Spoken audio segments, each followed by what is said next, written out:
Roy, feeling the love today here. He's feeling the love. Roy's a good guy, lived with Blue Cross a long time. Yeah. Help me understand something that I really don't understand. We're here discussing a subject that he has been discussing for years. Now, prior to this vote, where was Blue Cross in this debate? Were you in a back seat saying, well, we're going to win no matter what? Were you at all saying, are they out of their minds? Where in the world was the insurance industry when this thing was being created? I just did not see the industry involved in the debate, and where was it? Peter may want to add to that too. That's a very good question. And I can only speak, of course, for Blue Cross.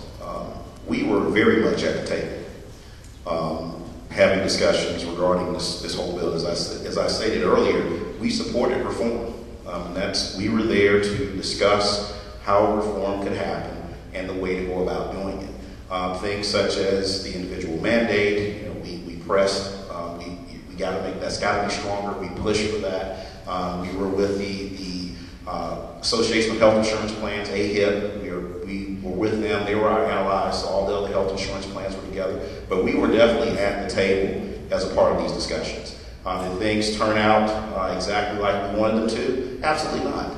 But did it go the other way? No. There were some things that we pushed for that we didn't want. The public option was one of those things that we were definitely against, and we really pushed hard, and the public option was not there. So we were at the table, considerably at the table, trying to make sure we had some influence, and the right influence, on the decisions that were being made. It just wasn't being made public. We heard this a lot, from a lot of the brokers that we work with. Where was Blue Cross? We were there, but we just didn't want to make a big noise about it.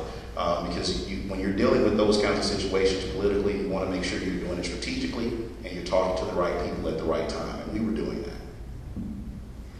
Peter could probably add to that as well, because I think that question could be asked of not only Blue Cross, but other insurance carriers as well. No, absolutely, and I would agree that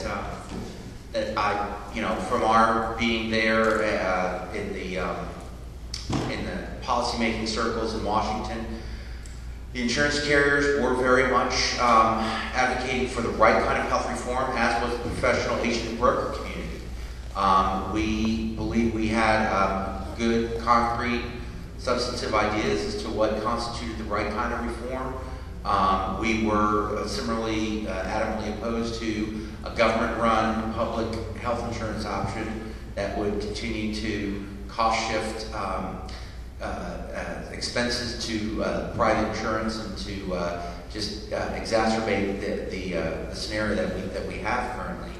And I know that the insurance industry and carriers were very instrumental in putting out a lot of good studies and actuarial reports about looking at other states and what they've done in certain instances by, for example, a handful of 6 states, what they did when they tried to have guaranteed issue of insurance and community rating of insurance without attacking underlying medical costs, and see what the effects were on health insurance rates. And I think that they had some positive impacts. I don't think that Congress ultimately heeded. Obviously, it didn't heed all of the advice on that. But we were similarly, very much at the table trying to impress those points on what constitutes the right kind of health reform, and we were pleased that it was molded in certain areas that were, we think, in the better direction. But we were disappointed that it didn't do other things, and particularly again do much for the reduction of long-term health care cost growth. I'd just like to ask one question. It's a little bit of a statement. I'm 44 years old, and the debate is never over.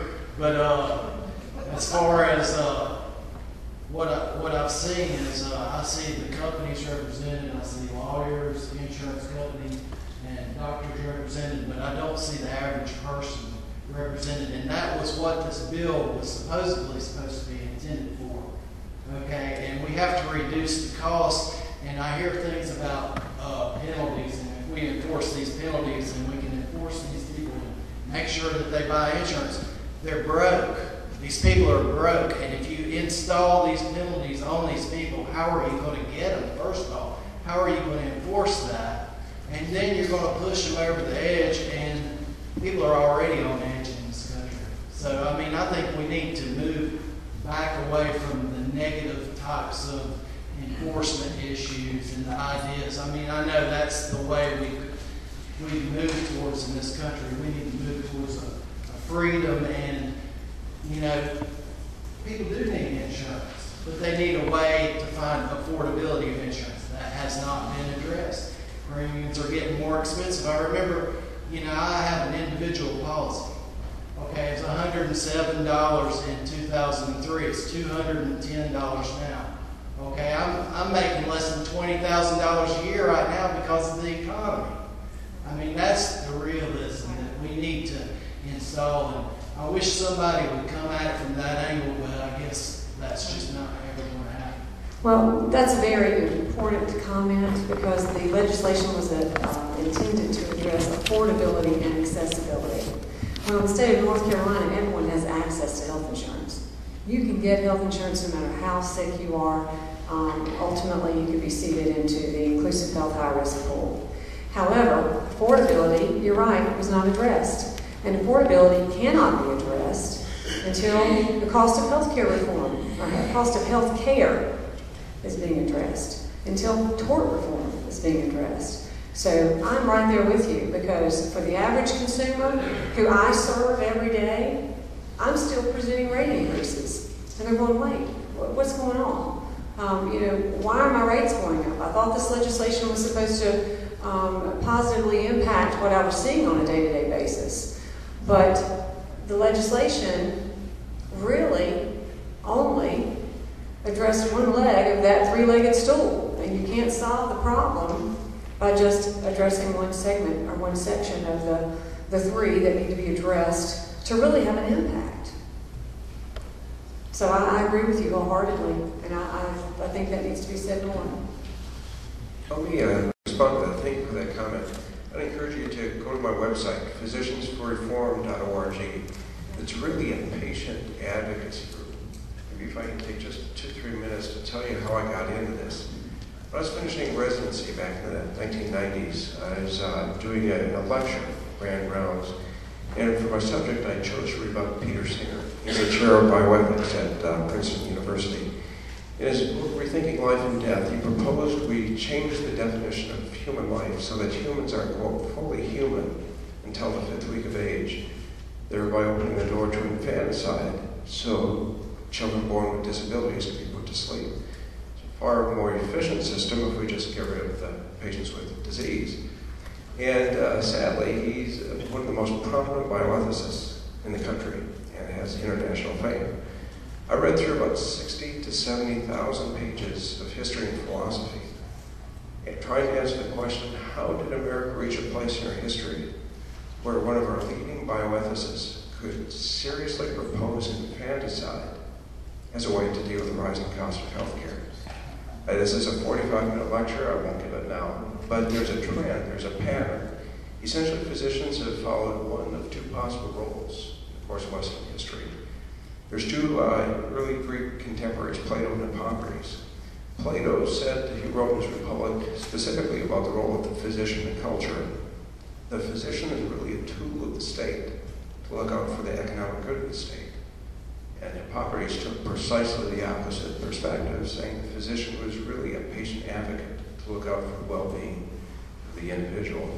It's almost like there's a compass for the last 2,500 years with an H and a P for Hippocrates and Plato. What we're facing now, and I wish I could give the entire lecture, is really a struggle of culture of what the role of the physician is. Am I really devoted to you as the patient to look out for your well-being?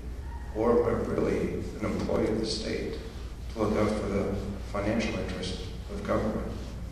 And whoever pays holds the power to choose. Government can passion sounds so noble, and yes, we absolutely have to deal with the issues of healthcare. But as government gains this much control with $1 trillion, they're gaining control over physicians and gaining control over you. So I really started this back in the 90s as a philosophical concern. And the speech I gave up in New York actually predicted most of what's happened. And that's my concern. So physiciansreform.org.